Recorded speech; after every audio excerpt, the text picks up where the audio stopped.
Olá pessoal, boa tarde, boa noite, bom dia, tudo bem com vocês? Não sei que horas que você está vendo esse vídeo, mas a ideia aqui agora é, na verdade, compartilhar com vocês uma aula, uma apresentação, na verdade, que eu fiz para o grupo de cybercrimes, de estudos de cybercrimes, que eu participo com alguns renomados profissionais da área de cibersegurança, onde eu também abordo alguns aspectos jurídicos, o desafio da inteligência artificial nesses carros autônomos. Então, eu gostaria que você ficasse com esse estudo. Se você achou interessante, compartilha. Se você acha que o conteúdo é relevante, é interessante, comenta, deixa aí o seu comentário. Né? E se você achar que, de repente, eu posso trazer um outro assunto ainda na linha de inteligência artificial, na linha de direito do consumidor, de direito, de repente, questionar alguma coisa, por favor, conte comigo, e a ideia é a gente ajudar nessa linha, fazendo com que as informações cheguem até todos e eu possa contribuir de alguma forma. Então, eu agradeço para você que está vendo esse vídeo, espero que você veja até o final. Se inscreva no canal se já não for inscrito, compartilhe também, pode comentar também se você achar que foi bom, ou até se você também tiver alguma crítica, algum comentário, por favor, fique à vontade.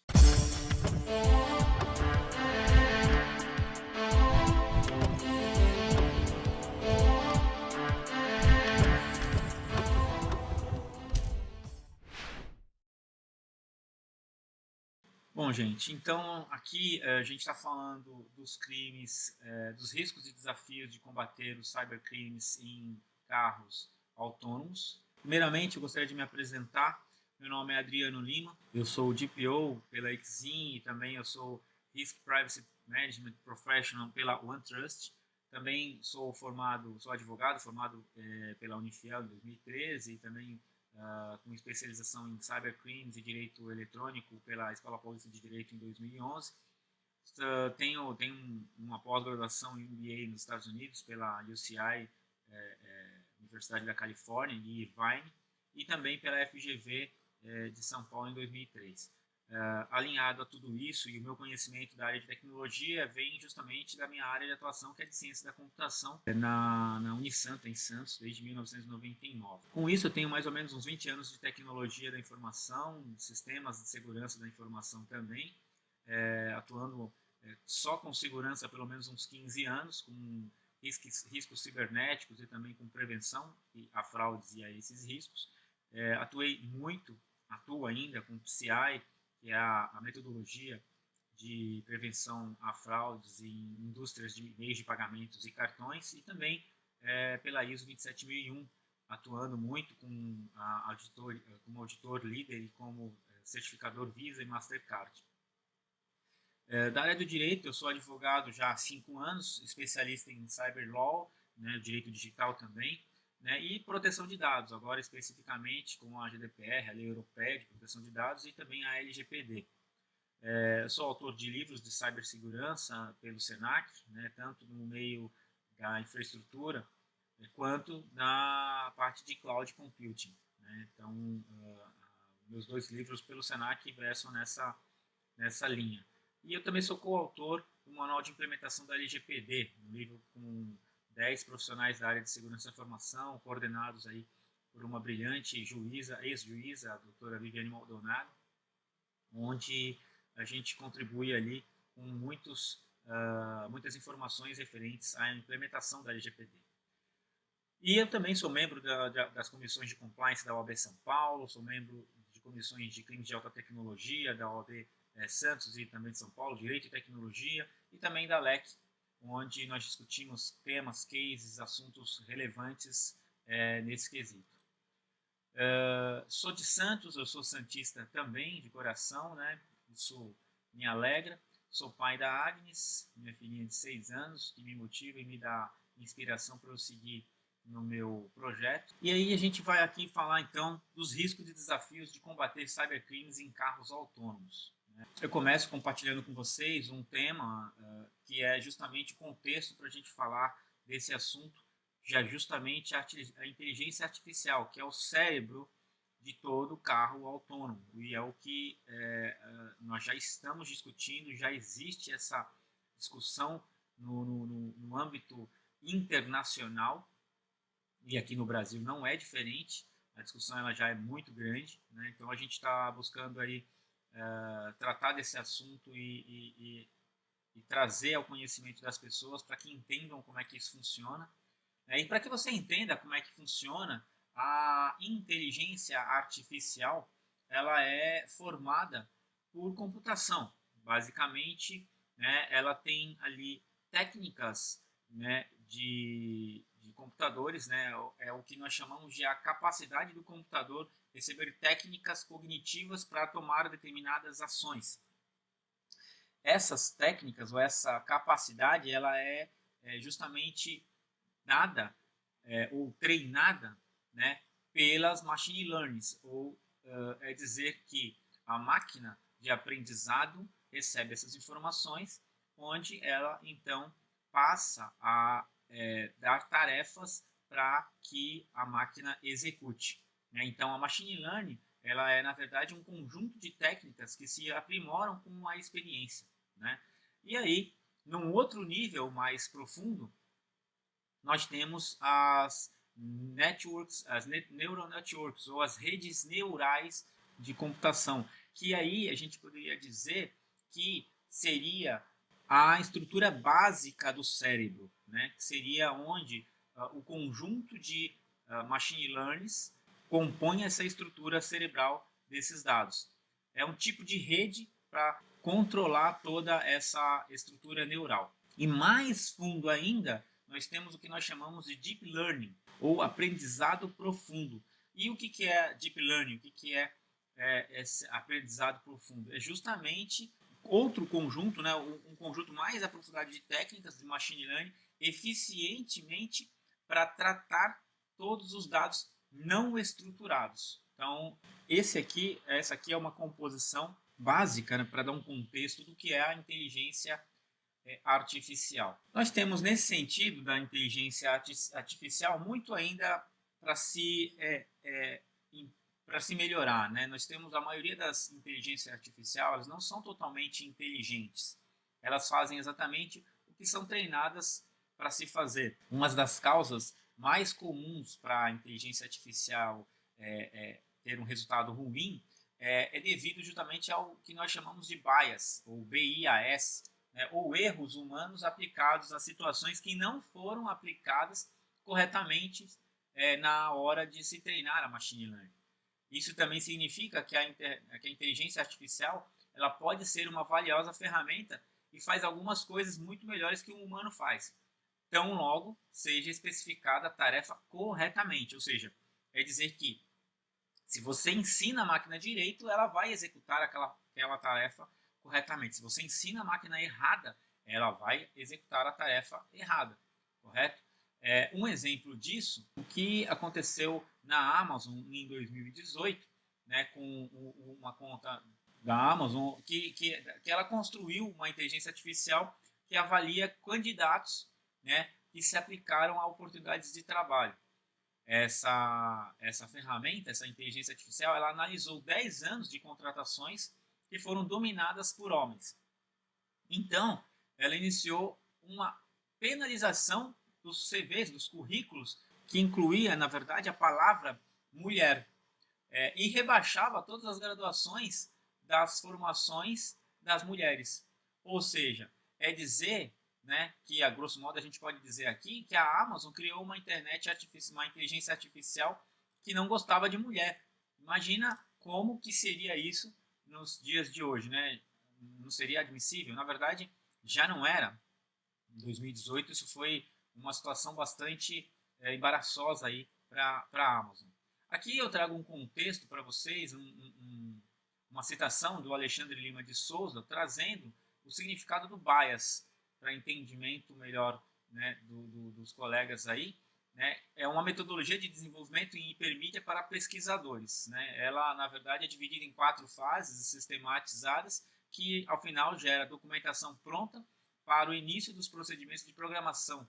Né? Aqui eu trago um breve resumo de cada fase para entendimento dos colegas. Né? O B do básico, ela é a fase que o pesquisador busca o entendimento de alguns conceitos básicos da hipermídia e inicia o registro do seu projeto, especificando objetivos, datas limites para a criação, perfil do usuário final da obra e os custos estimados para a confecção. A idealização ela contempla, através da indução, a organização das ideias a partir dos diversos artefatos usados no processo de design. Por exemplo, um brainstorm, sketches, que são pequenos desenhos rabiscados, storyboards e fluxogramas, delineando-se, então, aos conceitos que devem ser abordados no projeto final. O A ele vem de acervo, é a base onde o pesquisador coleta, classifica todas as mídias que serão usadas na obra, cuidando de questões como os direitos de uso e estabelece ligações entre elas. E, por fim, o S de solução é o momento onde o pesquisador, através do roteiro gerado na fase de iniciação, organiza visualmente cada elemento, classificando na fase de acervo o programador onde cada mídia será posicionada, bem como as ações que acontecerão em cada cena. Uma outra definição que eu trago de bias, na verdade, também pode ser entendido como desvio dos resultados ou inferências da verdade ou processos que conduzem a esse desvio. Qualquer tendência na coleta, na análise ou da interpretação, publicação ou revisão de dados que possa levar a conclusões sistematicamente diferentes da verdade é um bias nesse sentido. Né? Fletcher é um outro escritor, ele considera que um processo em qualquer estágio de inferência tendendo a produzir resultados que se afastam sistematicamente dos valores reais pode ser considerado um bias.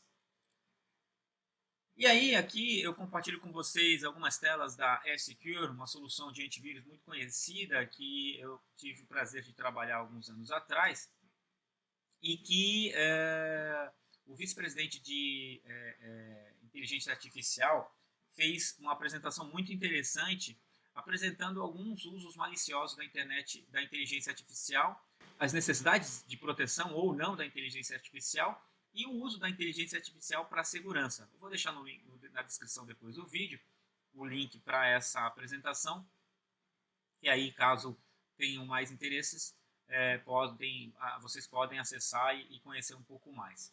Mas aqui eu vou abordar algumas questões aqui com relação a esse tema.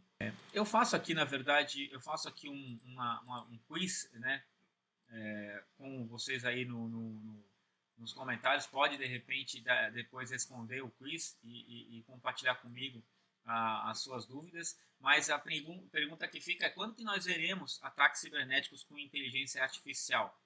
Nós já vemos? Alternativa 2, nos próximos 2 anos? Alternativa 3, em 2 ou 5 anos? Ou em mais de 5 anos? Ou nunca? Não veremos, não chegará ao nosso conhecimento isso. No treinamento que a gente fez com esse material aqui, 100% dos participantes entenderam que nós já temos a inteligência artificial. E você, o que acha? Deixa nos comentários aqui o seu pensamento. Algumas das soluções que nós entendemos como já existente atacando a inteligência artificial é esse tipo de ataque que é conhecido como Snapper ou Snapper, que ele faz um ataque das redes sociais automatizando os tipos de phishing com reconhecimento, e aí com isso ele gera ofensas para as redes sociais ou para as pessoas ali atacadas. Um outro tipo de ataque também seria um deep exploit ou um penetration test mais profundo, mais reforçado, né, totalmente automatizado, né, que ele faz uma ferramenta de aprendizado básica reforçada de penetration test. Para quem não conhece, penetration test são testes que nós executamos nas camadas de tecnologia, nas áreas das empresas, para você descobrir vulnerabilidades. Imagina você treinar uma inteligência artificial para fazer isso e ela então descobrir essas vulnerabilidades e fazer uso dessas vulnerabilidades. É mais ou menos isso que esse tipo de vulnerabilidade procura. Né? Aqui é uma pesquisa da Universidade de Ciência e Tecnologia da Noruega, onde eles trazem outros tipos de ataques já existentes, utilizando da inteligência artificial, né, os targets, né, os objetivos desses ataques, a categoria, né, qual é o vetor do ataque, que ano que esse ataque ocorreu. Né, a gente pode ver ali ataques desde 2016 até 2019 e artigos escritos trazendo mais informações sobre esses ataques. Para quem tiver mais interesse, tem ali o link da pesquisa, né, e também pode ser acessado depois nos comentários aí do vídeo, tá bom? E aí, aqui eu deixo mais uma pergunta para vocês, deixar aí no comentário, né? Você está preocupado sobre a possibilidade de ataques em sistemas de inteligência artificial? Muito preocupado? Você está preocupado apenas? Você não está pouco preocupado ou nem um pouco? Não faz parte da sua realidade? Ou não?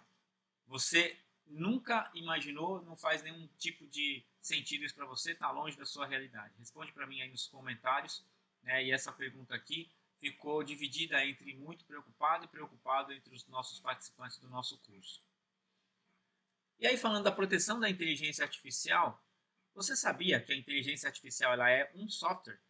Pois é um software, mas não é um software regular. É um software que tem princípios comuns de segurança, né? E esses princípios eles precisam ser respeitados. Atualmente, a segurança da inteligência artificial ela é deixada por último pelos desenvolvedores. Os caras desenvolvem, treinam, aplicam ali a solução, mas se esquecem de abordar ou de se preocupar com a segurança da informação na inteligência artificial, né? E além dos requisitos tradicionais de segurança cibernética, a inteligência artificial também está exposta a outros tipos totalmente novos de ataques. Esses tipos de ataques a gente pode trazer aqui para vocês, por exemplo, o modelo evasivo ou evasion model, que ele na verdade são inputs trabalhados, desenvolvidos com o objetivo de serem classificados incorretamente e ou evadir com a detecção. São detectados, eles saem do raio de ação. O outro modelo também é de envenenamento ou de poisoning, que seria o quê? A alimentação de dados contraditórios para o treinamento da inteligência artificial, geralmente para causar distorção do modelo. E um último tipo de modelo seria o de roubo ou stealing, que ele fala justamente da recuperação de dados de treinamento ou barreiras de decisão por meio de modelos de análise com entradas trabalhadas especificamente para aquele motivo desenhado. E aí aqui alguns tipos de cenários que podem haver num ataque de inteligência artificial. Aqui à esquerda superior a gente vê um cenário, uma marca ou uma empresa, ela pode ser envenenada, ela pode ter a sua engenharia de busca envenenada, né, para ser automaticamente completa, né, e gerar o descrédito para essa companhia. Isso pode ser feito por um machine learning para atacar essa marca ou essa companhia. Na primeira linha, também no lado direito superior, a gente tem o Buy Me Stuff. Essa ferramenta, ela, por exemplo, utiliza-se da Alexa. Você pode ver no desenho ali atrás a Alexa, né, onde traz ali um cenário que faz um ataque contra, né, o indivíduo usando justamente comandos de voz ocultos, escondidos através da própria Alexa. Né? No canto esquerdo inferior, a gente tem ali um outro cenário que seria justamente relacionado à detecção de sistemas com fake news, né? E ele se evade desses sistemas, causando, por exemplo, uma alteração no discurso político de determinada pessoa, determinada empresa, com relação, né, das políticas dessa marca, dessa empresa, dessa pessoa, enfim, e dando ali um falso entendimento para quem acessa essas informações erroneamente. E um outro tipo de ataque, por fim, esse à direita no canto inferior, né, um cenário ali trazendo um ataque por drones militares autônomos. Imaginem o risco, né, que isso pode trazer aqui para a inteligência artificial. Um outro tipo de ataque, né, a gente já ouviu falar muito das botnets, agora a gente tem as badnets. Badnet, na verdade, trata justamente de uma machine learning, modelo de supply chain de machine learning, identificando vulnerabilidades dos sistemas, né? E ela vem ali inserindo informações no ambiente, no sistema da empresa ou da marca ou da localidade, né, onde esse sistema vai ficar completamente vulnerável e um backdoor classificatório vai ficar ali dentro trabalhando para justamente confundir todas essas informações, gerando aí mais vulnerabilidades naquela situação. E um outro exemplo de uma necessidade de proteção da inteligência artificial, um outro tipo de ataque, né, que pode acontecer, é justamente esse aqui, onde o Twitter ensinou o chatbot da inteligência artificial da Microsoft a ser um racista em menos de um dia, gerando ali uma série de tweets, de comentários criticando ou sendo racista para com aquela pessoa. Aqui nós temos ali, por exemplo, mais uma lista de ameaças ou de ataques, considerando a máquina virtual numa rede de segurança. Essa aqui já é uma pesquisa numa universidade do Canadá, né, uma escola de tecnologia da informação, onde traz os tipos de ataques que aconteceram, a classificação desses ataques, qual foi o modelo, o tipo do ataque, né, que ocorreu, a meta, o objetivo, se foi atingido ou não, né, que informações que foram obtidas ali, se foi um falso positivo ou não, qual a frequência, né, e a misclassification desse tipo de ataque. Então tem ali também mais um link para vocês darem uma pesquisada se for do interesse de vocês. E aí a gente entra no tema. Aqui nesse caso, falando dos carros autônomos e da inteligência artificial, aí fica a pergunta, né? Por que os carros autônomos ainda não entraram, não estão nas ruas? Você tem essa resposta? Então responde para mim aí, ajuda a gente, né, nos comentários. Por que você acha que os carros autônomos ainda não estão nas ruas? Falta legislação?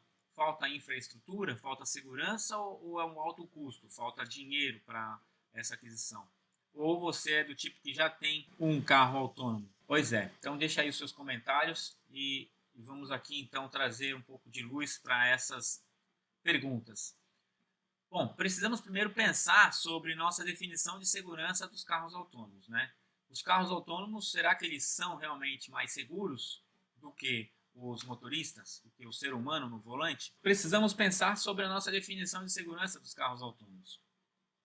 Os carros autônomos, eles trazem essa pergunta, foi uma pergunta justamente feita pelo cientista, aqui, psicólogo e engenheiro civil, enfim, Peter Hancock, que trouxe essa questão aqui da Universidade Central da Flórida, e em 2018 ele avaliou que mais de 90% dos acidentes de carros nos Estados Unidos envolviam erro humano. E aí se esperava que o carro autônomo ele fosse realmente salvar vida. Se acreditava que em 2 anos esse tipo de carro iria salvar mais pessoas do que o número de mortos na Guerra do Vietnã. Para esse pesquisador, não existia muitas informações suficientes para esse tipo de avaliação. E aí eles esperavam, né, realmente que seria aí diminuído o número de acidentes e vidas salvas com esse tipo de veículo. Quanto vulnerável estão os carros autônomos a cyberataques? Essa é uma pergunta que foi feita na pesquisa, né, coordenada pelo mestre aqui, Thomas Holt. Ele é professor de Justiça Criminal na Universidade de Michigan, no estado do Michigan, nos Estados Unidos. A pesquisa que ele trouxe justamente questionava uma nova justiça criminal para os carros autônomos. Ele avaliava que a teoria dos veículos autônomos, né, revelava situações onde os sistemas tinham riscos cibernéticos muito grandes. Por isso, ele apresentou essas considerações. Aí, o que ele pensava quando ele trabalhou nessa pesquisa? A cibersegurança automotiva é uma área que não entendemos bem nas ciências sociais. Embora existam grupos de cientistas da computação e engenheiros investigando algumas das questões, os aspectos sociais são extremamente relevantes e subexaminados. À medida que a tecnologia obtém maior participação de mercado, é essencial estar à frente da curva antes que haja problemas que não possamos controlar. Isso disse Thomas Holt sobre a sua pesquisa. E aí a gente chega na seguinte dúvida, né? Será realmente que a gente tem riscos né, de algum tipo de ataque cibernético com um carro autônomo? O que você acha? Coloca nos comentários aí se você acha que a gente tem realmente alguns riscos. Que riscos que você já ouviu falar de um carro autônomo? Na pesquisa, né, que ele trouxe ali, ele queria responder essa pergunta: quanto vulneráveis estão os carros autônomos a cyberataques? Né? Segundo o Thomas Holt, né, à medida que os veículos se tornam mais inteligentes e mais conectados às redes Wi-Fi, os hackers terão mais oportunidade de violar os sistemas de veículos. Isso foi um estudo que alertou para essa pesquisa do Thomas Holt. Conectar seu smartphone através de uma porta USB pode dar a um hacker acesso remoto aos dados do telefone e do carro também, né? Além disso, os usuários do Google Android, por exemplo, que podem baixar os aplicativos de sites não verificados, correm ainda mais riscos. Baixa um aplicativo no carro, que é um carro autônomo, e esse aplicativo, porventura, tem ali algum tipo de código malicioso, pronto, você já tem o seu carro sob um risco iminente ali de um acidente, onde você pode ter perda de dados e até o risco de perda de vidas, né? A pesquisa que a gente está aqui compartilhando com vocês, publicada no jornal of Crime and Justice, aplicou uma teoria da justiça criminal às formas atuais de segurança de veículos e forneceu recomendações aos fabricantes e proprietários para melhorar a segurança. O risco com veículos não é apenas dados pessoais, embora isso ainda seja uma preocupação real, disse Thomas Holt. Esse, no caso, o professor lá da Universidade de Michigan, do estado de Michigan. Digamos que o carro esteja comprometido e um hacker altera aí certos sistemas de alerta que informam ao motorista quanto a pressão dos pneus está mais baixa, para que os sistemas sensoriais dos freios de emergência não entrem em ação. Isso pode levar o veículo à perda de vidas, né? Então imagina o risco que a gente corre num carro desse, né? E aí vem a pergunta: o que é preciso para a gente cometer ou para se cometer um crime cibernético? Um criminoso motivado, um alvo adequado, a falta de proteção ou nenhuma das anteriores? Responde nos comentários o que você acha aí e depois a gente volta a falar no final. Bom, ainda seguindo nessa pesquisa, Thomas Holt ele aplicou uma teoria, né, que para que um criminoso atue, 3 coisas precisam se unir: um criminoso motivado, um alvo adequado e a falta de guardião. Mas falta de guardião? O que seria esse guardião? Onde encontramos buracos, foi surpreendente, né, na pesquisa que não há ninguém tecnicamente responsável pelos sistemas de computadores centrais desse veículo, disse Thomas Holt. Os fabricantes de automóveis e equipamentos precisam reconhecer que, como estão, servem de guardiões no espaço e o ônus está neles. Eles precisam lidar com o pensamento mais crítico sobre fluxo de dados, fornecedores de software e como se comunicar, né, nessa segurança com as concessionárias. Ele ainda explicou que um contexto automotivo tradicional, uma falha no equipamento levaria a um recal do veículo para corrigir o problema. No entanto, a segurança cibernética é totalmente diferente. Não funciona assim. Você não vai simplesmente pegar o carro e levar lá na fábrica para os caras colocarem um patch de segurança. Né? É fundamental pensar além dos limites dos recalques, né? Porque a segurança cibernética não é um problema recuperável, mas um problema que exige atualizações constantes de correções do sistema, instalações de novos códigos, enfim, a pesquisa traz uma série de pensamentos nesse sentido, né? Isso é mais complicado, mas precisa ser um processo ativo de guardião, né? De maneira semelhante à forma como os fabricantes de smartphones lançam atualizações de segurança, a única maneira de interromper o problema atual é ter guardiões que estão constantemente atualizando ativamente o software do sistema. Né? Isso afirma um estudo. Né? Precisamos melhorar muito a presença de responsáveis por software e melhores recursos. Também precisamos pensar em desenvolver políticas para proteger usuários e veículos. Nesse sentido, a pergunta que nos quer calar é: que guardião é esse? Do que nós estamos falando? Né? Nesse sentido, o recall ele fica frente à segurança cibernética. Quem seriam os responsáveis por esses recalls? Né? Os fabricantes de automóveis, né, e equipamentos que têm que reconhecer como estão e que seriam esses guardiões no espaço e o ônus está todos neles. Eles precisam liberar, eles teriam, né, que liderar todo o pensamento mais crítico sobre os fluxos de dados. Esses fornecedores de software, será que são confiáveis? Né? Como que eles se comunicariam com essa tecnologia de um carro autônomo? E a segurança com as concessionárias? Haveria segurança? Existe hoje uma confiança nesse sentido? Pensa num contexto tradicional, né? Se existe uma falha hoje de equipamento, né, você teria que levar o seu carro para um recall do veículo para corrigir esse problema. Sei lá, deu um problema na suspensão, no seu amortecedor, um parafuso que está solto. Você tem que levar o carro lá, todo mundo leva o carro lá para corrigir. Né? E na segurança cibernética? É totalmente diferente. Isso não seria da mesma forma. Né? Seria fundamental pensar além dos limites dos recalls.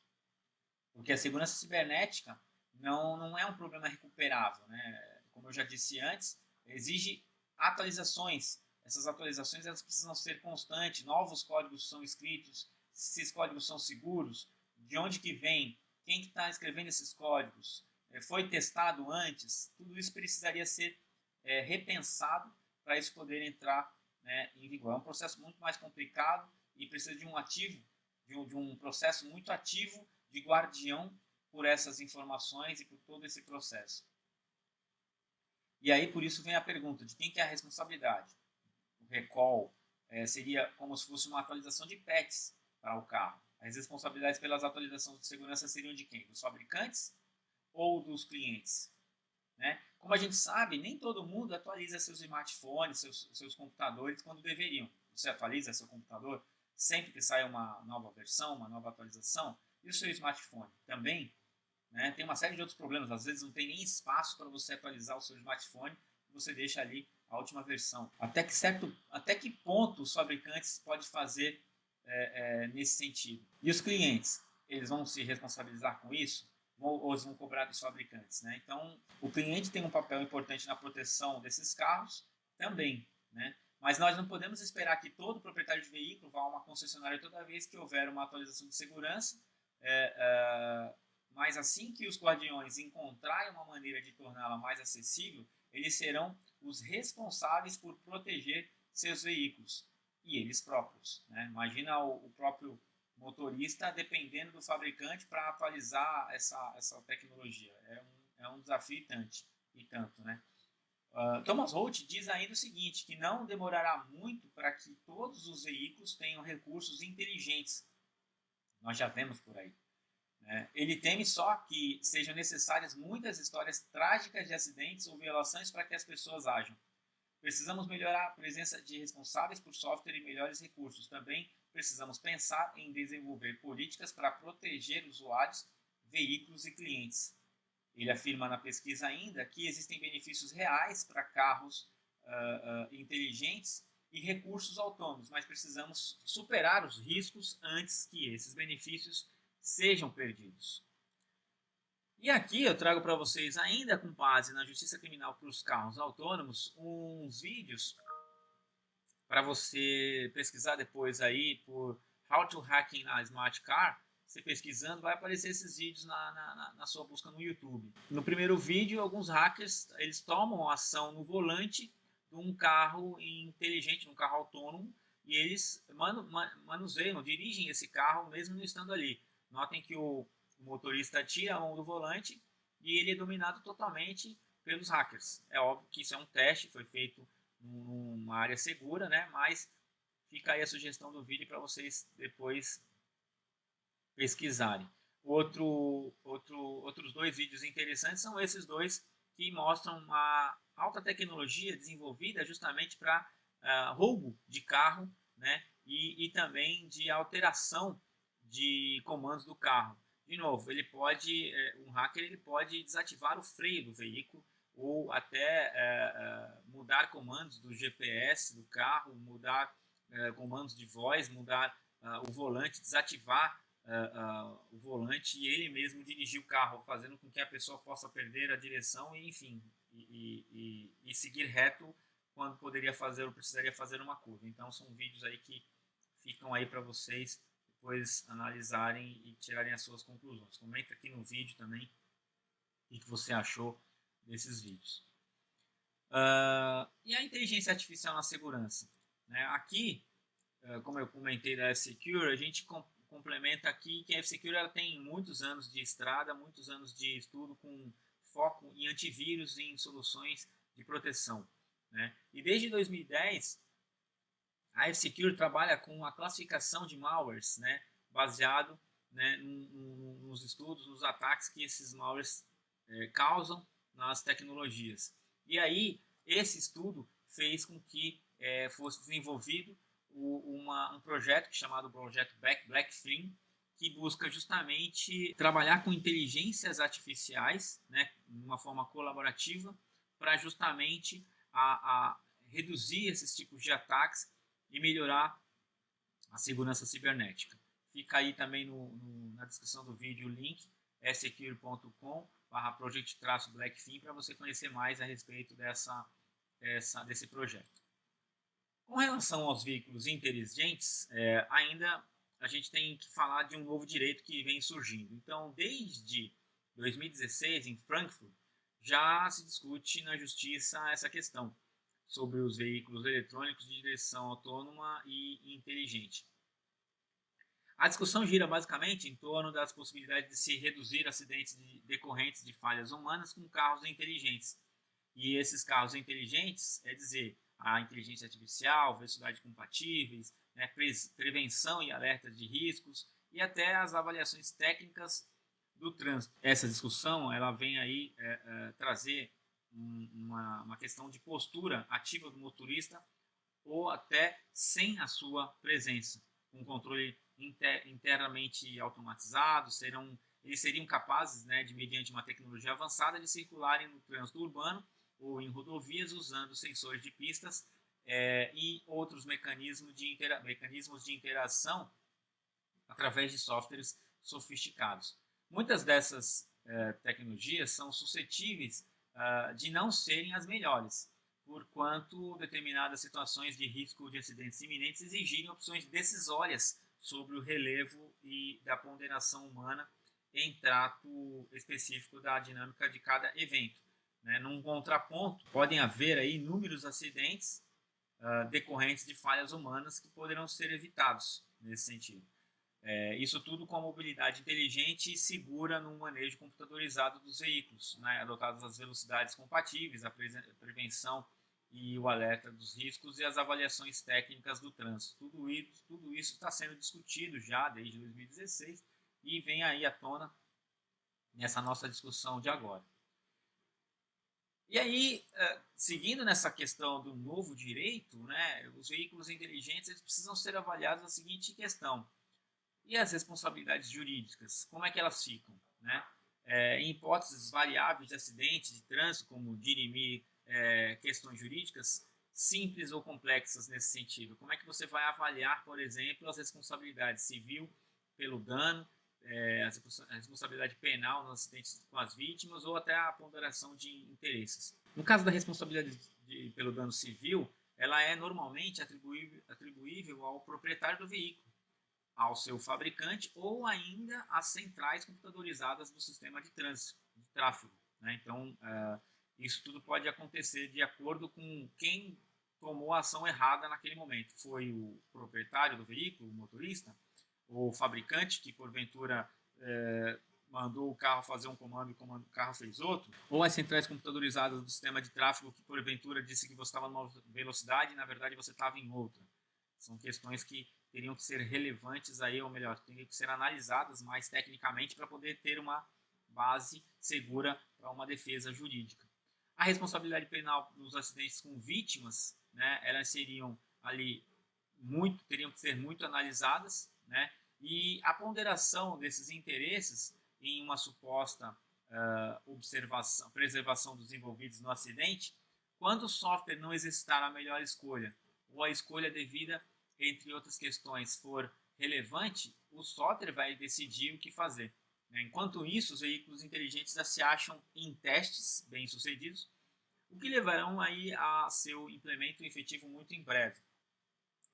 A gente já tem alguns carros em andamento, inclusive em Singapura, a gente tem a Nutonomy, é uma empresa equivalente à Uber, já circulam por lá em Singapura desde setembro de 2016 como táxis robôs.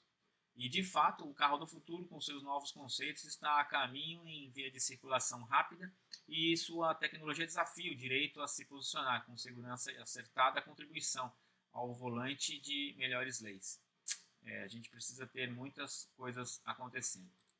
E aí vem essa pergunta, né? Numa situação como essa, como que você espera que o carro inteligente reaja, né? Numa situação como essa? Como dirimir? Aí temos questões jurídicas, né? Questões legais envolvendo um carro onde tem uma família e essa família está ali num carro autônomo. O que o carro autônomo faz quando vê uma família na frente, mas também do outro lado tem uma barreira? Ela desvia da família e bate na barreira, ou ela segue em frente e bate na família? Óbvio que o comando melhor aí seria o carro reconhecimento do movimento. No reconhecimento do movimento ele para, espera a família passar, depois ele segue adiante, né? Mas um erro de configuração, um algoritmo errado, pode fazer com que o carro entenda que seja uma barreira e desvie e acaba batendo numa outra barreira, ou em virtude de salvar vidas humanas, ele prejudique a vida do motorista. São questões que devem ser aí avaliadas e o sistema traria essa dúvida para o tipo de ação. Obviamente que essa situação é uma imagem aqui do MIT, que foi feito dos testes em andamento lá, o que deveria ser feito numa situação como essa, né? E eles já devem ter avançado um pouco nessa questão. Aqui eu trago alguns casos reais, né? Eu faço aqui uma brincadeira para você tirar da sala as crianças, imagens fortes a seguir. Isso porque a gente tem aqui uma situação bastante curiosa do carro do Promo Robô e um carro da Tesla, né? O carro da Tesla ele estava em teste ali e aí ele passa e atropela um robô, né, promocional que estava no meio da rua, no meio não, mas estava na lateral. Mas imagina se fosse uma pessoa, isso seria um acidente, né? Enfim, poderia ter até aí danos graves. Note-se que o carro nem parou, nem demonstrou, não acendeu nem a luz do freio, ele passou direto, né? E aí nesse sentido, quem que é o culpado? Como robô ou o carro da Tesla, né? Chega até a ser uma piada nesse sentido aí, essa questão. E aí, o Musk, nesse ano ainda, ele prometeu o carro 100% autônomo na Tesla até 2020. Apesar das perspectivas do empresário, a montadora de carros elétricos deve ter desafios regulatórios pela frente. E esses são alguns dos desafios que nós comentamos, né? Em um vídeo gravado para a Conferência Mundial de Inteligência Artificial que ocorreu em Xangai, na China, ele afirmou que a sua montadora deverá ter esses carros até o final deste ano 100% autônomos. Segundo o depoimento dele, ele acha que estamos muito perto e segue confiante de que teremos o básico da funcionalidade para um nível 5 de autonomia completa este ano. Eu acredito que não existem desafios sobrando para atingirmos esse patamar. Foi o depoimento do Musk para essa questão. E aí, para você entender, um carro para ser autônomo, totalmente autônomo, você tem de 0 a 5 de classificação. E para ele ser totalmente autônomo, onde não tem a necessidade do motorista perto do volante, ele tem que ser um nível 5.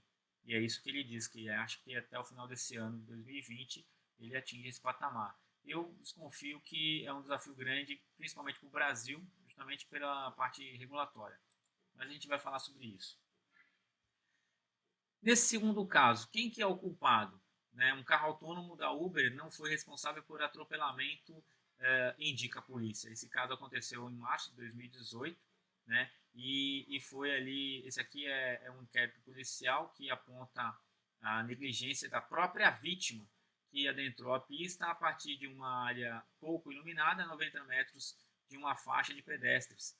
E o carro que vinha era um SUV da Volvo, estava sendo usado pela Uber para testes do sistema de direção autônoma e contava com o motorista humano, como supervisor, mas ele não estava no controle do veículo no momento da colisão, né?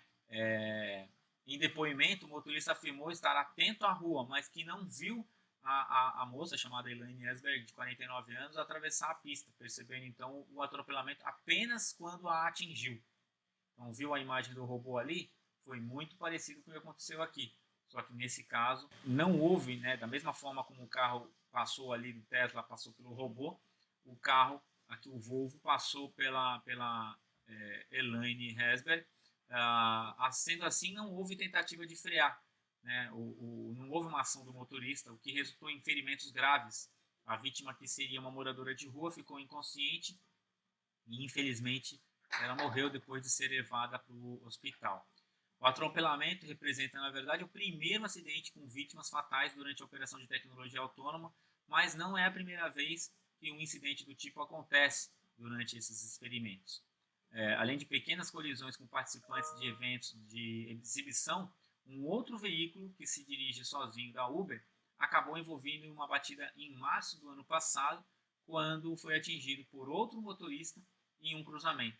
Ninguém saiu ferido, apesar do capotamento do carro da empresa de transportes. Imagina a velocidade que o carro vinha para eles sofrerem um capotamento, foi bem alta aí a velocidade, subentende-se, né? E o terceiro caso, né, do quem é o culpado, ele justamente traz a seguinte pergunta: quando um carro autônomo atropela alguém, quem responde? O verdadeiro tamanho do problema ainda é desconhecido e as discussões ao seu redor incipientes. Imagina a situação, né? Não dá para a gente aqui oferecer uma resposta objetiva a respeito dessa questão, mas aqui eu vou trazer para vocês alguns pontos, né, dos principais conceitos jurídicos atuais aplicáveis à matéria e o que poderia ser utilizado, de repente, testar se esses conceitos serão na prática suficientes para mais para frente os desafios impostos pela inteligência artificial. E é essa a nossa intenção aqui nessa aula. Como atribuir a uma pessoa, a uma empresa ou a uma empresa a responsabilidade pela reparação de danos causados por um sistema autônomo? O objetivo não é oferecer uma resposta definitiva, como eu já disse lá, né? Mas os níveis de autonomia que a gente traz dos carros autônomos, eles possuem diferentes graus de autonomia. Então, por isso, a Society Autonomous Engineers, né, a Sociedade de Padronização de Standards baseada nos Estados Unidos, ela propôs uma classificação posteriormente adotada pela National Highway Safety Administration, NHTSA, que tenta exatamente classificar veículos autônomos a partir da capacidade de ingerência que os seres humanos têm sobre suas ações. Então, a classificação, como eu já comentei antes, ela se dá do nível 0 ao 5, sendo deste nível o carro que realiza a maior parte de funções sem qualquer auxílio humano. Quer dizer, o nível 5 ele é um nível mais top, mais alto, né? Que em qualquer condição climática daquele veículo, que possui apenas algumas funções autônomas básicas, como a emissão de avisos sonoros em casos de risco. Esse seria um carro padrão 0, que tem até algumas emissões de alguns avisos. Mas o nível 5 não tem nenhuma interação do motorista, né? Quanto maior o nível, menor a interação humana. Essa relação entre pessoas e sistemas inteligentes é chamada justamente por alguns autores de a interação homem-máquina. Se a autonomia do veículo não for absoluta, a ação ou omissão humana pode ter influência ou até mesmo ser decisivo para a ocorrência de acidentes, assim, enquanto estiver dentro da esfera de controle e influência de um ser humano, a automação de um veículo nem sempre será capaz de eximir os envolvidos em determinado dano de sua responsabilidade subjetiva, por exemplo, aquela que se baseia na culpa. Então, a gente tem aí alguns desafios, né? E agora eu trago para vocês os principais desafios jurídicos que nós vemos nesse sentido. De cara, a gente tem aqui a regulamentação das leis, né? Falando de trânsito, proteção de dados, nós temos outras legislações já em andamento, tanto a CCPA, a GDPR, a LGPD, todas elas tratam de dados privados, né? E da necessidade de conscientização, de consentimento, de autorização, né? Tem bases legais para serem tratadas essas informações, dados sensíveis, tudo isso envolve essa questão de proteção de dados. Não é tema da nossa conversa aqui, mas fica aí o registro da necessidade e do desafio realmente em relação ao jurídico. Um outro desafio é a responsabilidade subjetiva, né? Com a responsabilidade subjetiva, a revolução industrial a responsabilidade subjetiva passou a ser considerada insuficiente para lidar com todas as hipóteses de danos que podem ser causados, né? Isso porque o aumento da complexidade das cadeias de produção criou enormes dificuldades para o estabelecimento do nexo causal de que falamos acima, bem como para a identificação de uma conduta culposa entre essas razões. Lembrando, né, que a responsabilidade subjetiva ela justamente trata da negligência, da imprudência, da imperícia. Quanto maior for o grau da autonomia de um sistema, maior será a dificuldade de atribuir culpa a um indivíduo específico, né? A figura da indústria complexa, posteriormente da empresa de bens de consumo, elas inserem produtos no mercado e criam com isso potencial de dano, né? Justamente o risco. E aí passam a exigir a inovação legislativa para que a gente enfrente esses desafios e busque aí o ressarcimento dos danos que causarem. Outras situações similares que não necessariamente envolviam a comercialização de bens de consumo, paulatinamente passaram a existir, apresentando desafios legais parecidos, por exemplo, a operação de aeronaves, usinas nucleares, transgênicos, né, entre outros. Assim como o tempo, as leis passaram a prever uma responsabilidade que não se baseia na culpa do sujeito, mas no risco do objeto. Seria a responsabilidade objetiva nesse sentido, né? A gente tem ainda o nexo causal, né? Que seria justamente a relação entre a inteligência artificial, machine learning, né? E o nexo causal. Quanto mais autonomia o carro tem, mais difícil saber o que levou a tomar determinada decisão. E isso impede também a configuração de uma responsabilidade subjetiva nesse aspecto, né? E aí, falando da questão da responsabilidade objetiva, ela deve ser comprovada. Para ter a responsabilidade, tem que ter comprovação do defeito, né? E com os sistemas difusos, esse desafio ele começa a ficar complicado, porque a mais célebre na aplicação desse instituto da responsabilidade objetiva é justamente no campo dos danos causados no contexto das relações de consumo, né? Em praticamente todo o mundo, fornecedores de produtos ou serviços se responsabilizam por danos causados pelos produtos que inseriram no mercado, independentemente de culpa. No sistema brasileiro, por exemplo, é importante notar que a configuração de responsabilidade objetiva depende da existência de um defeito no produto comercializado. E aí, como é que você vai conseguir provar, né, uma responsabilidade quando a gente fala de sistemas difusos? O que seriam os sistemas difusos? Seriam vários sistemas inseridos, embarcados dentro de um carro autônomo. Nós temos vários sistemas nesse sentido, né? Existem alguns softwares livres que a gente chama de Open Robotics, e tudo isso gera uma chamada black box, de uma caixa preta com uma série de informações inseridas ali dentro que você mal consegue entender quem foi que fez, qual foi o algoritmo utilizado, qual foi o comando dado para o carro dar aquele comando, né? E aí, nesse sentido, justamente o enviesamento algorítmico, né? Porque essa é uma seleção dos dados que alimentarão a máquina e tudo isso gera uma atividade subjetiva. Porque lembra que eu falei lá atrás, como você treinou a máquina, dependendo de como você treinou a máquina, ela vai responder daquela mesma forma, né? A responsabilidade objetiva ela é baseada na mera criação de um robô. Isso pode ser uma opção. E aí fica-se a dúvida, né?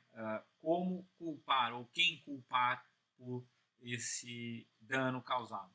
É um desafio avaliar. O outro desafio também é justamente dos desafios tecnológicos. A gente traz ali uma série de vulnerabilidades dos dispositivos conectados, né, os próprios dispositivos IoT, uma série de conexões a redes Wi-Fi ou USB, que pode, por exemplo, causar uma vulnerabilidade, uma ameaça, né, se conectando via uma rede Wi-Fi ou até espetando um cabo USB, você vai ter acesso ao veículo, ao sistema operacional. Responsabilidades pelas atualizações, de quem que é? Do fabricante ou do guardião? Né? Fica aquela dúvida. E o chamado black box?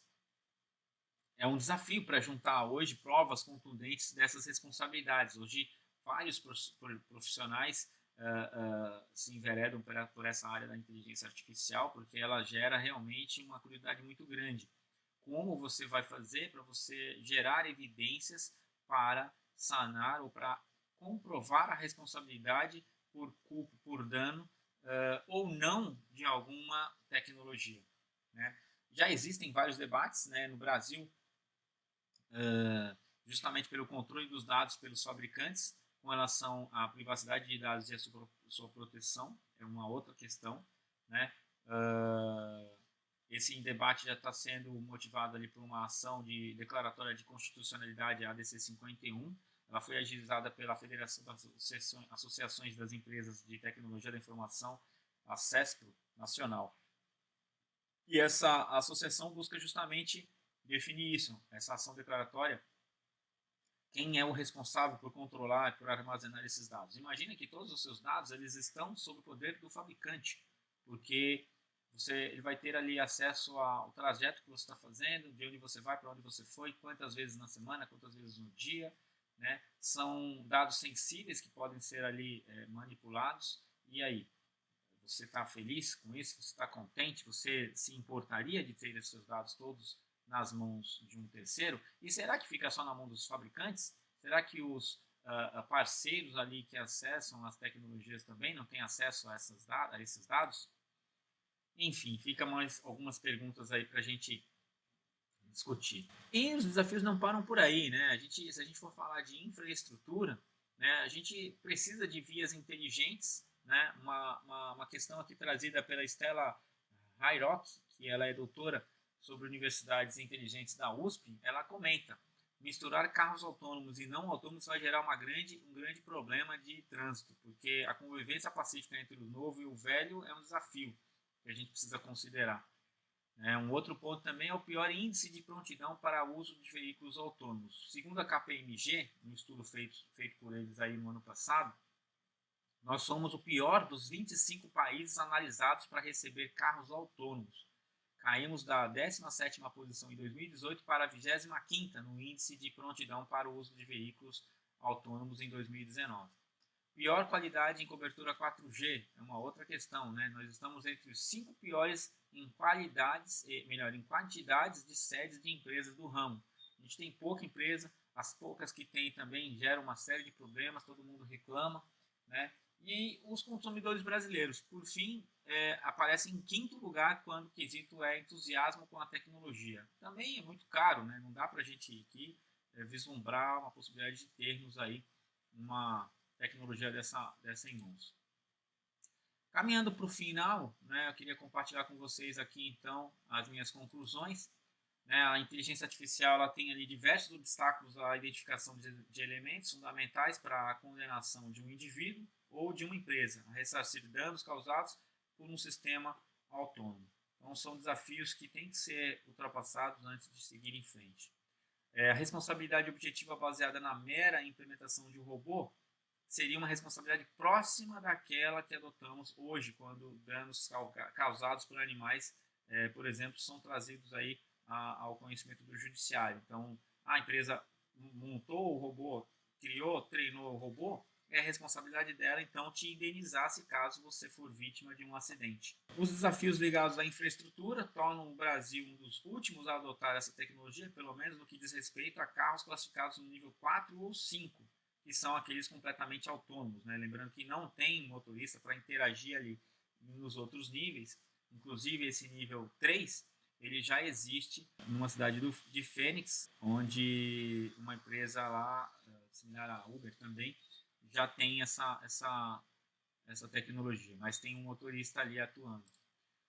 E é necessário que os profissionais e os estudiosos do direito passem a estudar essa questão da inteligência artificial, dos desafios, porque certamente no futuro próximo, casos parecidos com o que ocorreu no Arizona, né, do atropelamento da senhora lá, da moça, vai chegar aos nossos tribunais e a gente vai precisar de alguma atuação nesse sentido.